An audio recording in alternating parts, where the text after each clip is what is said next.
생명의 말씀이 나의 길과 매를 밝히 보여주니 아름답고 귀한 말씀 생명샘이로다. 아름답고 귀한 말씀 생명샘이로다.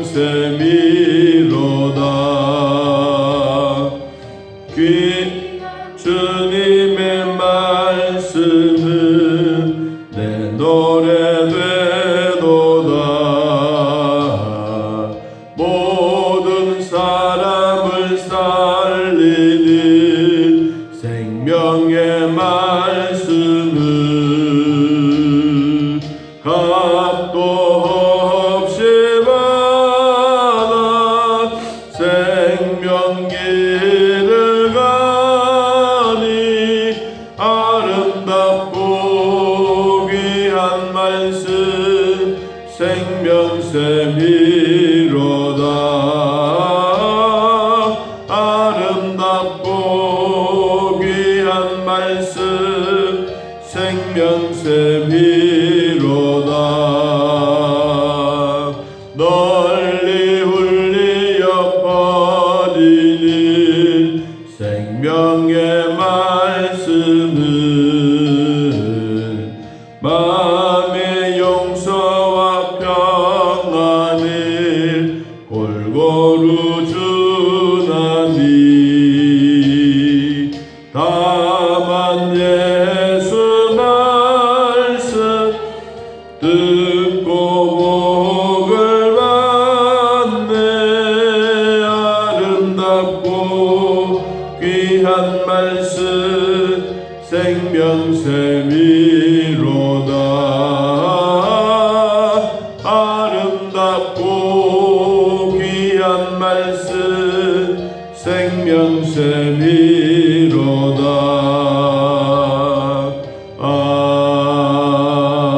아멘.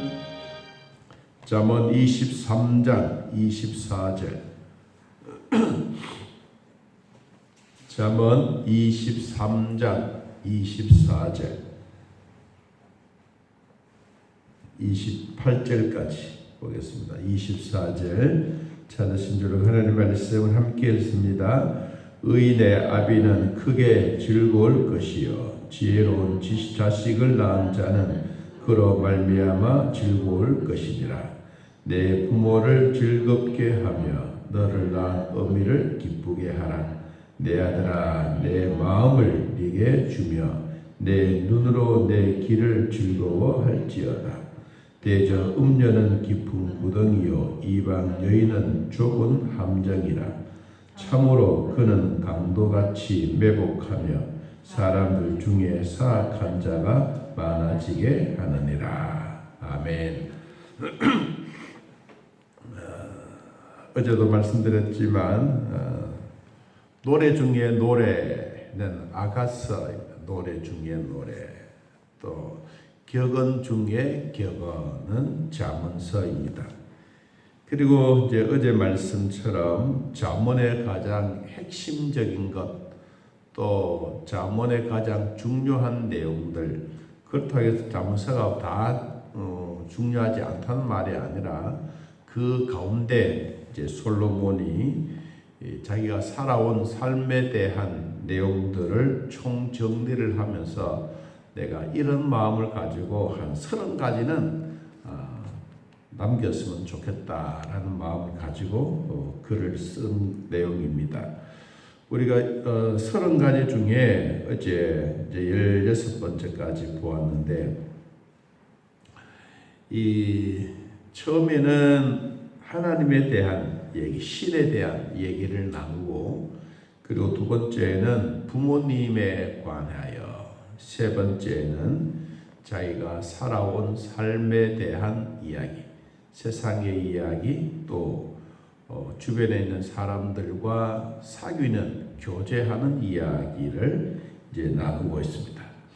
자, 자, 오늘 이제 24절부터는 16번째 부모님을 기쁘게 하라. 부모님을 기쁘게 하라. 우리가 뭐 다른 천번 만번 들어도 부모님에게 이 이야기는 늘 해도 부끄럽지 않은 이야기라고 봅니다. 그리고 26절부터 보면 이제 음행을 조심해라 라고 합니다. 성경에 나오는 27절에 음녀라는 표현이 나오는데 이 음녀의 원래 뜻이 낯선 여자란다. 낯선 여자. 그리고 뭐 음남이라고도 표현한다면 낯선 남자. 이런 사람들은 조심해라. 그리고 가까이도 하지 말아라고 합니다. 왜냐하면 28절에 강도같이 매복하고 그리고 사악한 사람들이 항상 주변에 있기 때문이다 라고 이야기합니다. 자, 그리고 이제 29절부터는 18번째 이야기를 하는데 술 취하지 말아라고 하는 내용이 아주 긴 내용입니다. 우리 29절을 한번 보면 재앙이 네게 있느냐, 근심이 네게 있느냐, 분쟁이 누구에게 있겠느냐, 원망이 네게 있느냐, 까닭 없는 상처가 네게 있겠느냐, 붉은 눈이 네게 있겠느냐, 술에 잠긴 자에게 있고 혼합한 술을 구하려 다니는 자에게 있느니라. 포도주는 붉고 잔에서 번쩍이며 순하게 내려가나니 너는 그것을 보지도 말지어다. 그것이 마침내 뱀같이 물 것이요 독사같이 쏠 것이며 또 내 눈에는 괴이한 것이 보일 것이요 내 마음은 구부러진 말을 할 것이며 너는 바다 가운데 누운 자 같은 것이요 돛대 위에 누운 자 같을 것이며 네가 스스로 말하기를 사람이 나를 때려도 나는 아프지 아니하고 나를 상하게 하여도 내게 감각이 없도다. 내가 언제나 깰까 다시 술을 찾겠다 하리라. 이 술 취한 사람들에 대한 내용을 그냥 쫙 적어놨습니다. 뭐 제가 설명을 하지 아니해도 술을 먹으면 혀도 꼬부라지고 가는 길도 비틀비틀거리고 사람이 걸어가는 말 자체가 그대로 표현되어져 있는 내용을 봅니다. 그래서 술 취하지 말라고 성경은 말합니다. 자, 그 다음 24장에 보면 이제 19번째인데 악인들을 쫓지 말라. 그래서요, 너는 악인의 형통함을 부러워하지도 말아라. 그와 함께 있으려고도 하지 말아라. 그들의 마음은 강포를 품고 그들의 입술은 항상 재앙을 말하느니라. 이 악인 옆에 있으면 잘 사는 거, 그리고 뭐 일확천금을 얻어서 잘 사는 거, 로또를 사서 막 갑자기 막 부자가 되는 거, 이런 거 부러워하지 말아라. 여러분, 하나님이 우리 사람의 손으로 수고해서 얻었던 이것을 정말로 귀하게 여기면 이런 거 부러워하지 않습니다. 손으로 수고해서 얻은 것이 최고의 기쁨이라는 것을 우리는 다시 성경에서 말씀하고 있습니다. 그 다음에 3절, 4절 집은 지혜로 말미암아 건축되고 명철로 말미암아 견고하게 되며 또 방들은 지식으로 말미암아 각종 귀하고 아름다운 보배로 채우게 되느니라. 이 지혜는 집을 잘 건축하는 것과 같다 그랬습니다. 그래서 집이라고 하는 이 자체를 우리 삶의 결과로 표현했습니다. 그래서 마지막으로 뭐라고 표현했냐니까 아름다운 보배로 채운다. 보배. 자식들도 보배이지만 그 가정에 들어가서 가정의 분위기가 곧 보배입니다. 하나님을 경외하고 믿음으로 사는 가정에 하나님을 통한 보배로운 삶의 흔적들이 여러분 가정에도 가득가득 채워지기를 축복합니다. 21번째 5절에 지혜 있는 자는 강하고 지식 있는 자는 힘을 더하나니 너는 전략으로 싸우라. 승리는 지략이 많음에 있음이니라고 말하고 있습니다. 이 5절과 6절에 나왔던 이 말씀은 이 밑에 부하들의 얘기를 잘 들어라. 참모, 우리로 말하면 참모들의 얘기를, 조언을 잘 듣는 것도 필요하다. 사람들은 조금 이 계급이 높은 자리에 있으면 부하들의 얘기를 잘 듣지 않습니다. 참모들의 얘기를 무시할 때가 많습니다. 그러나 대통령이든 누구이든 높은 자리에 있으면 있을수록 참모들의 얘기를 잘 듣고, 그리고 백성들의 이야기를 잘 듣는 자가 참된 지도자가 되는 것입니다. 그래서 승리는 지략에 있다. 많이 알고 많은 주변에 있는 사람들의 얘기를 잘 듣는 사람이다. 그렇습니다. 7절에는 22번째, 지혜는 너무 높아서 미련한 자가 미치지 못할 것이므로 그는 성문에서 입을 열지 못하느니라.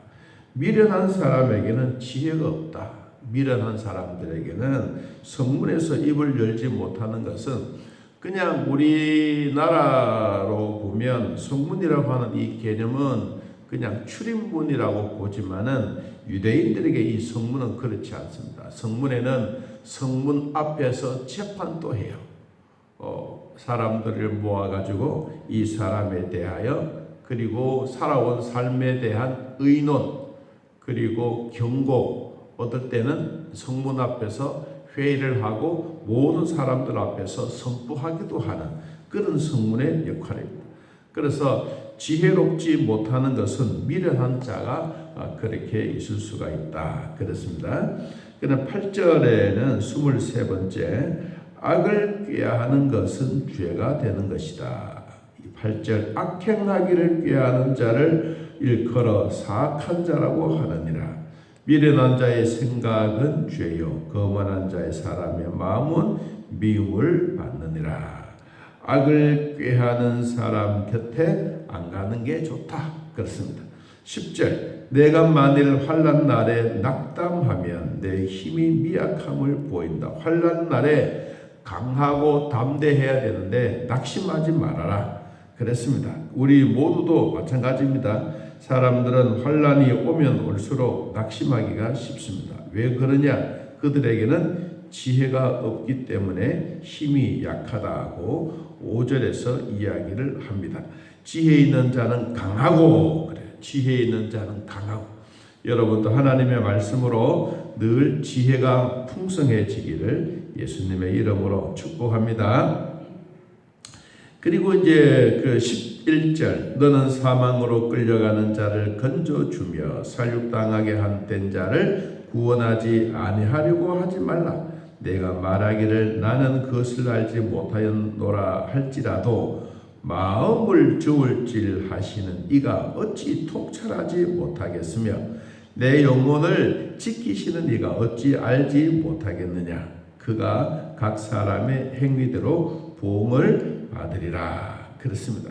이 21번째는 공경에 빠져 있는데, 그냥 공경이 아니고 무지한 사람들이 빠져 있는 이런 자리에서 도와주라는 말입니다. 사망으로 끌려가는 자, 그리고 살육을 당하게 된 자, 이런 사람들을 억울하게 죄 없이 누명을 쓰여서 이런 사람들을 도와주라고 잠언서는 우리들에게 말해주고 있습니다. 자, 13절, 내 아들들아 꿀을 먹으라. 이것이 좋으니라. 좋은 꿀을 먹으라. 이것이 내 입에 다니라. 지혜가 내 영혼에게 이와 같은 줄을 알라. 이것을 얻으면 정령이 내 장래가 있겠고 내 소망이 끊어지지 아니하리라. 이 13절에는 지혜의 유익은 꿀송이와 같다. 꿀과 같다라고 합니다. 꿀은 왜 귀하냐? 왜 하나님의 말씀이 귀하냐? 예수님이 왜 귀하냐 하면 우리의 영혼에 즐거움을 주기 때문에, 그리고 장래와 소망이 있기 때문에, 그래서 우리는 이런 꿀을 먹으라. 성경의 이 하나님의 말씀은 잠언서에서는 곧 예수님을 말씀해 주고 있습니다. 우리가 지혜와 예수 그리스도를 통해서 함께 살아가는 이 자체가 참 행복이고 기쁨인 것입니다. 자, 15절 악한 자여 의인의 집을 엿보지 말아라. 그가 쉬는 처소를 헐지도 말아라. 때저 의인은 7번 넘어질지라도 다시 일어나려니와 악인은 재앙으로 말미암아 엎드려지느니라. 하나님이 우리들에게 보여주셨던 이 하나님은 의인들을 보호하신다. 얼마나 보호해 주시느냐? 사람들은 넘어지면 짓밟아서 못 일어나게 하지만 하나님은 다시 일으켜 세우신 분이다. 그래서 여러분 우리는 7전 8기, 5전 6기 이런 얘기 하지 않습니까? 넘어지더라도 일어나는 것. 다시 오뚜기처럼 벌떡벌떡 일어나는 것. 이게 우리 신앙의 근본이 되시기를 축복합니다. 자, 17절.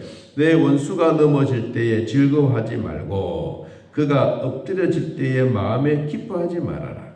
여호와께서 이것을 보시고 기뻐하지 아니하사 그의 진노를 그에게서 옮기실까 두려우니라. 이 타인의 불행을 기뻐하지 말아라. 타인의 불행. 근데 이제 경기를 이제 뭐 육상이나 이 볼링이나 어떤 경기를 하다가 보면 이제 이 말하고는 조금 비난하는 것 같아요. 무슨 얘기라니까 남이 이렇게 볼을 치던 쳐가지고 내가 잘하면 좋은데 상대방이 못하면 속으로는 기분 좋잖아. 이거 아깝다 하지만은 그러나 실제로는 뭐요? 아이고 잘했네 이런 마음 들거든. 그 성경이 뭐라고 말하니까 타인의 불행이에요. 불행.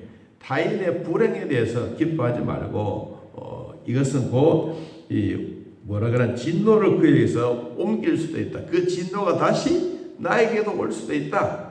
그렇기 때문에 나도 경기를 하다가 보면 운동을 하다 보면 실수할 수도 있다. 당신같이. 그래서 이런 것을 타인의 불행을 기뻐하지 말아라. 19절 너는 행악자들과 말미암아 분을 품지 말고 악인의 협통함을 부려하지도 말아라.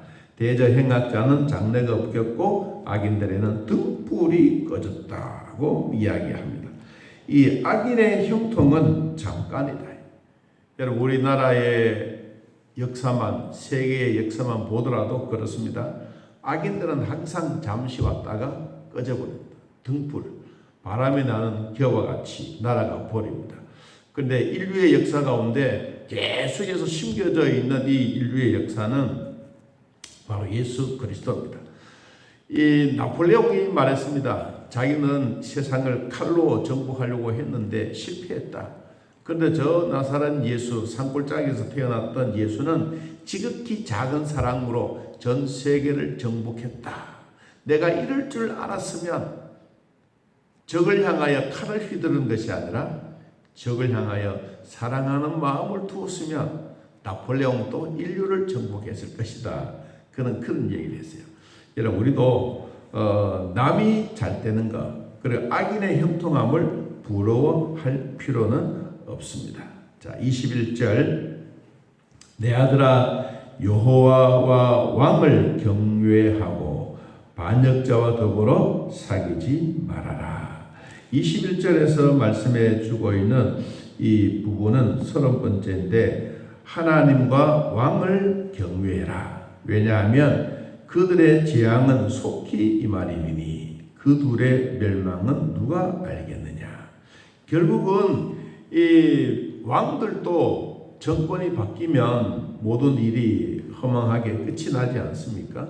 그런데 그 이름을 끝까지 남기려고 하면 이 우리나라의 정치나 우리나라의 대통령들의 그 역사를 한번 그냥 잠깐 보면 긴 역사를 오래 장기 집권하고 독재했다고 나쁜 게 아니에요. 독재를 하더라도 진짜 국민들의 눈물을 닦아줄 수 있는 대통령이라면 국민들의 마음속에는 길이 남아있는 거예요.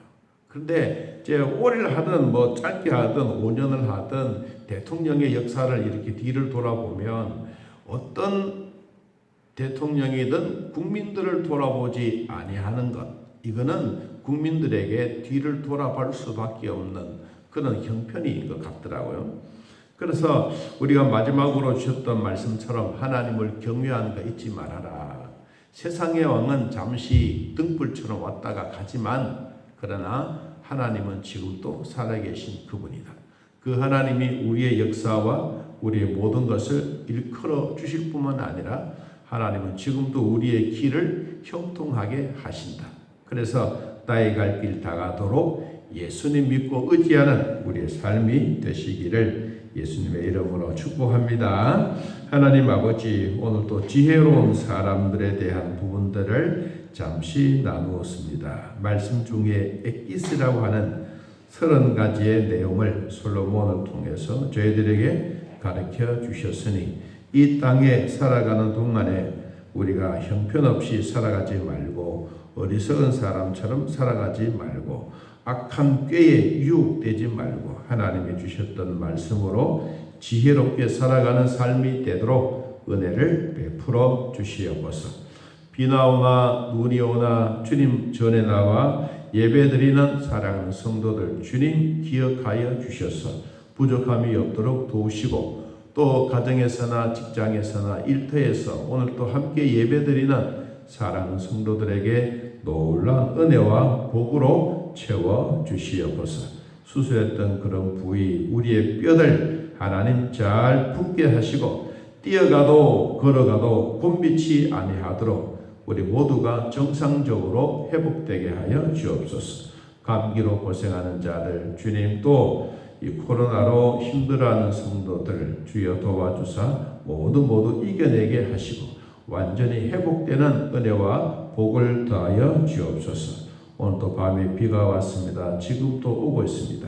하늘에 내려지는 비가 단비처럼 우리들에게도 하나님의 말씀의 단비를 먹고 우리의 영혼이 서로 잠드는 자들이 아니라 날마다 깨어 일어나는 자들이 되게 하여 주옵소서. 하나님의 말씀에 풍성한 믿음의 말씀을 받고 살아갈 때마다 우리 마음의 여유와 행복과 사랑이 함께 넘쳐나게 하옵소서. 아버지, 자녀들을 위하여 기도하는 우리 성도들의 기도가 있습니다. 몸이 아프지 않도록 도우시고 아픈 자들 영과 육을 치료하여 주시며 성도들의 마음도 치료하여 주시옵소서. 예수님의 이름으로 기도하옵나이다. 아멘.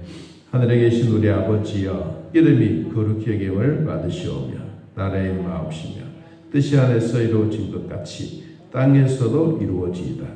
오늘날 우리에게 일용할 양식을 주옵시고 우리가 우리에게 죄진 자를 사하여 준 것 같이 우리 죄를 사하여 주옵시고 우리를 시험에 들게 하지 마옵시고 다만 악에서 구하옵소서. 내 나라와 권세와 영광의 아버지께 영원히 있사옵나이다. 아멘. 자, 이렇게 떠드리겠습니다.